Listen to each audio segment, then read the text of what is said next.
श्री स्वामी समर्थ. जय जय स्वामी समर्थ. स्वामींचं नाव घेऊन मी आजच्या ह्या नवीन व्हिडिओला सुरुवात करते. यंदा 25 जानेवारी 2026 वार रविवार या दिवशी आहे रथसप्तमी. विशेष म्हणजे याच दिवशी रविवार असल्यामुळे आणि सूर्यजयंती ही असल्यामुळे या वर्षाची रथसप्तमी अधिक फलदायी मानली जात आहे. माघ महिन्यातील शुक्ल पक्षातील सप्तमी तिथीला रथसप्तमी म्हणून ओळखले जाते. धार्मिक मान्यतेनुसार सृष्टीच्या आरंभी सूर्याची किरणं याच दिवशी पृथ्वीवर पडली. त्यामुळे या दिवसाला सूर्याचा प्रकट दिन किंवा सूर्यजयंती असेही म्हणतात.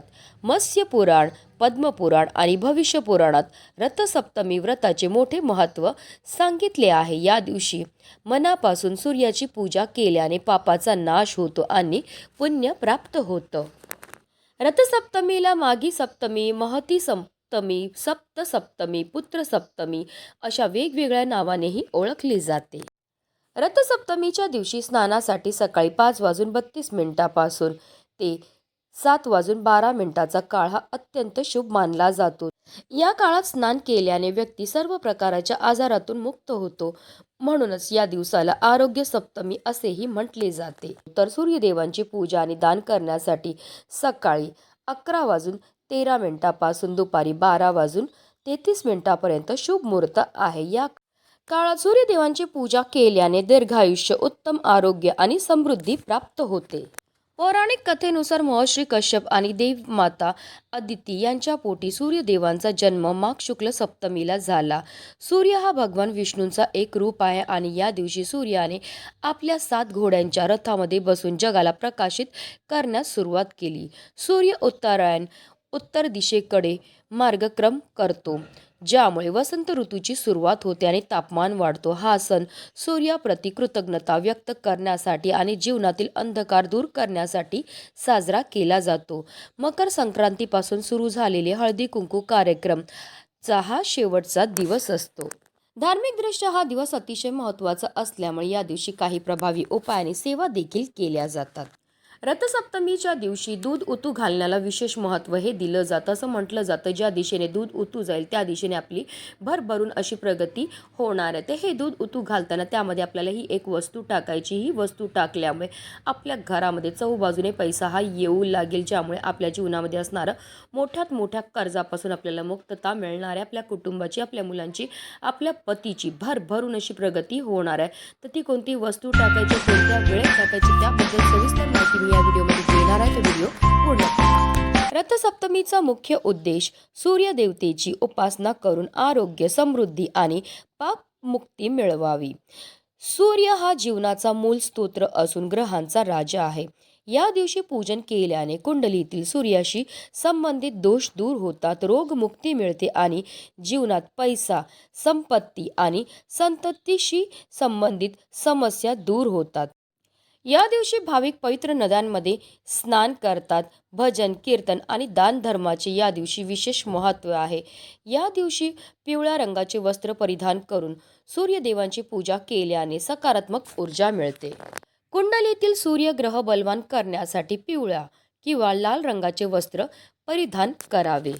त्यानंतर आपल्याला सूर्यदेवांना जल हे अर्पण करायचे. जल अर्पण करताना आपल्याला तांब्याचा कळश घ्यायचा, त्यामध्ये शुद्ध पिण्याचं पाणी भरून घ्यायचं. त्या पाण्यामध्ये आपल्याला थोडेसे पांढरे तीळ टाकायचे, लाल चंदन टाकायचं आहे, तसेच एक लाल रंगाचं फूलसुद्धा टाकून घ्यायचं आहे आणि असं हे जल जे आहे ते आपल्याला सूर्यदेवांना अर्पण करायचं आहे.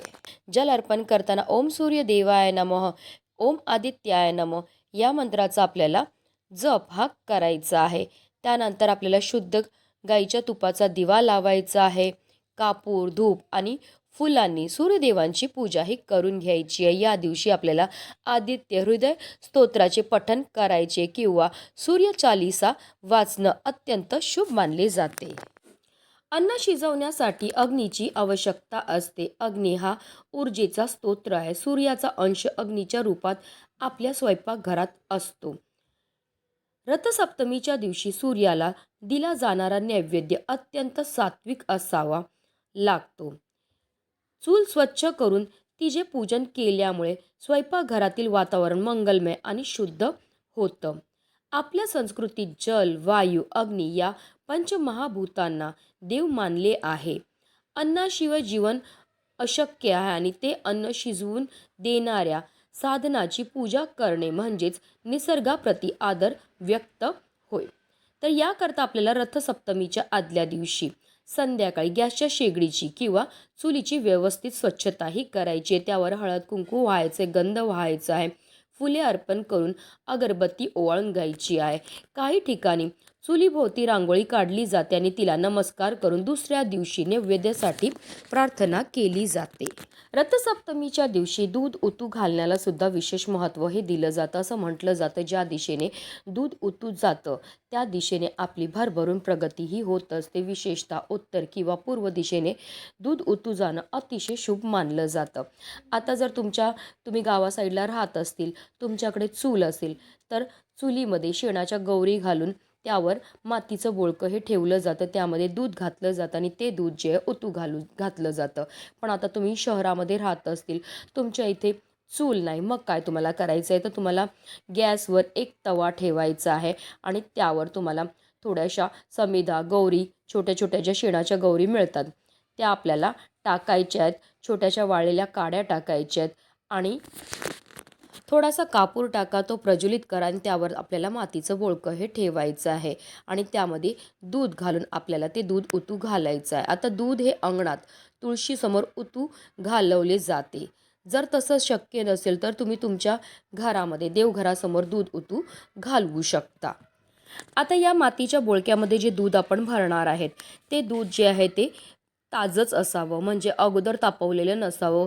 कच्चंच दूध आपल्याला घ्यायचं आहे आणि ते दूध जे आहे ते आपल्याला उतू घालायचं. आता या दुधामध्ये आपल्याला 1 रुपयाचं एक नाणं टाकायचं आहे.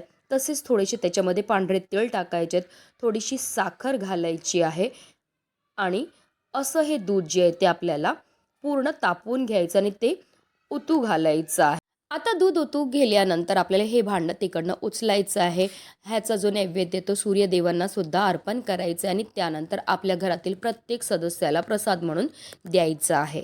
आता या मातीच्या बोळक्यामध्ये जे आपण 1 रुपयाचं नाणं ठेवलं ते आपल्याला काढून घ्यायचं आणि हे नाणं जे आहे ते आपल्याला तुळशीमध्ये पुरायचं आहे. कारण तुळस म्हणजे साक्षात माता लक्ष्मीचं स्वरूप आहे. असं म्हटलं जातं, जशी जशी तुळस वाढत जाते तशी तशी आपल्या घराची सुद्धा प्रगती ही व्हायला लागते. आपल्या घरामध्ये धन येण्याचे अनेक मार्ग हे मोकळे होतात. आपल्या घरामध्ये अखंड माता लक्ष्मी ही नांदायला लागते. तर अशा रीतीने आपल्याला हा दुधाचा उपाय जो आहे तो रथसप्तमीच्या दिवशी प्रत्येकाच्या घरोघरी झालाच पाहिजे. हा उपाय केल्यामुळे आपल्या जीवनामध्ये योग हा यायला लागतो. आपल्या घरामध्ये धनासंबंधित ज्या समस्या त्या दूर होतात आणि आपली भरभरून प्रगतीही व्हायला लागते. म्हणूनच व्हिडिओ जास्तीत जास्त लोकांपर्यंत शेअर करा. श्री स्वामी समर्थ.